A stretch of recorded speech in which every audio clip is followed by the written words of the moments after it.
మరియను కలిసినటువంటి ఎలిజబెత్ యొక్క ప్రతిస్పందన ఎలా ఉంది మీరు గమనించండి.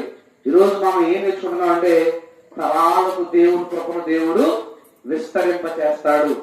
తరముతో ఆగిపోయే కృపచేటువంటి ఒక ఘనమైనటువంటి కుమారుణ్ణి ఆమె కనబోతుంది కనుక దేవుని యొక్క ఆశీర్వాదం కొరకు, దేవుని యొక్క దీవెన కొరకు, దేవుని సంకల్పం కొరకు ఆమె ఎదురు చూస్తుంది కనుక ఆమె తన తరాన్ని బట్టి కనబోయేటువంటి కుమారుడు సర్వశక్తివంతుడు, గొప్ప కార్యములు చేయవాడు. ఆయన మాత్రమే శూర కార్యములు, అద్భుత కార్యములు చేయవాడు. అందుకే అక్కడ రాయబడినటువంటి మాట 4వ వచనం అంటుంది. ఏమంటుంది తెలుసా? మొదటి అధ్యాయం 49వ వచనంలో సర్వశక్తిమంతుడు.